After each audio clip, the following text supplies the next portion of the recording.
Hey, this is Kev with Blender Binge. In this video, we're going to go over the Wireframe Modifier. Ready? Let's go.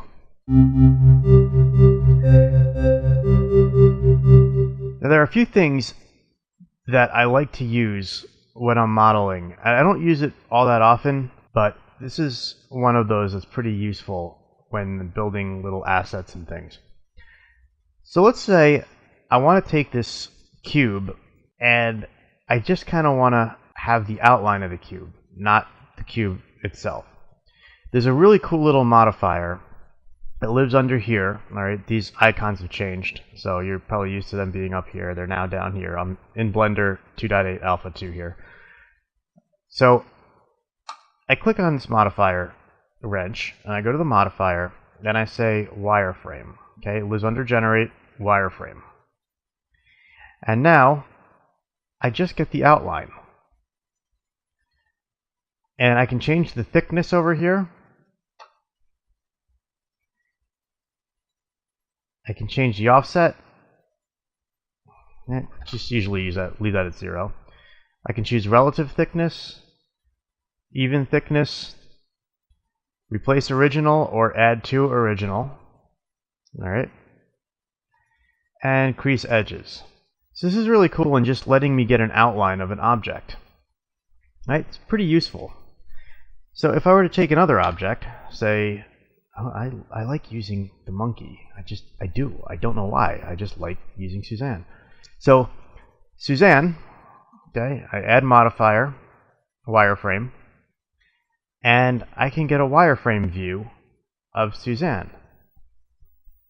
I can also say don't replace original, and now I get this like kind of Spider-Man suit look. Okay? Very cool way of just getting that kind of look if that's what you're going for. Alright, and another cool thing you can do with this, you can change the thickness, okay, like I just did. You can also go in and specify only a part of this that you want to have this wireframe effect. So watch this. I hit Tab on the keyboard. Okay. I hit Alt-A to deselect. I hit B to go into my box select. I'll select just some random vertices here. I'll hit Control-G on the keyboard. Okay, say assign to new group. Sure, yes. Now I can go into this little area here. I can choose the group I just made. And when I hit Tab and I go back out of here, okay, it's now only selecting and only operating on the group that I chose. See that? And then there's this little arrow thing here called invert. I can invert that selection. So you can choose the parts that you want to show in your wireframe view. See how it's kind of fading out now, and when I turned off replace original?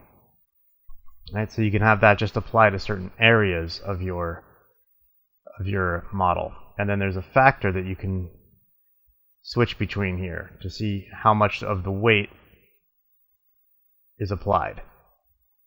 And like anything else, if you right click on this now, you can keyframe this as well, and then you can keyframe it and have it animated. So this is really useful. Another cool thing you can do with this is you can add a subdivision surface on top to smooth it out. See how it's kind of blocky right now? So you can get a completely different look by going to subdivision surface. Alright? And you get kind of this cool, kind of weird, plasticky, kind of strange look. And if you up the subdivisions here, you'll see it just kind of gives you this kind of webbed, weird look, right?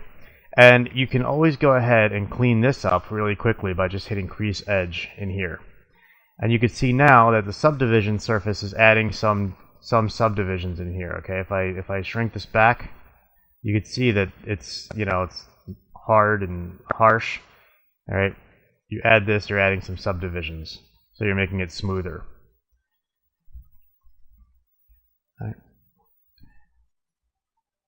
And here you can see if I have subdivision on and I have this on, you can see that I'm both using subdivision and having a cage around it at the same time. Okay, so these two work together pretty well. You don't have to, but it's there if you want to use it. All right. And that's how you kind of smooth it out. Hopefully that helps, explains Wireframe Modifier a bit, and it lets you do some really cool things. So if you wanted this kind of object and you didn't want to have to bevel in each face or inset each face and then hit delete and do all that, this is a really quick way to go ahead and get this look without a lot of work. Okay, so hopefully that helps, gives you some ideas, things you can use it for, architecture, game assets, you know, that Spider-Man look, suit look. So hopefully that helps, and you can go in and play with it and figure stuff out and go be awesome and save the world and whatever else you want to do today. Drink coffee, I don't know, whatever. So anyway, hope you got something out of this. If you did, hit like, subscribe, hit that little bell notification, and I'm just going to keep making more. So I'm going to flood the internet with my useless knowledge here. Or something. Thanks. Talk to you later. Bye.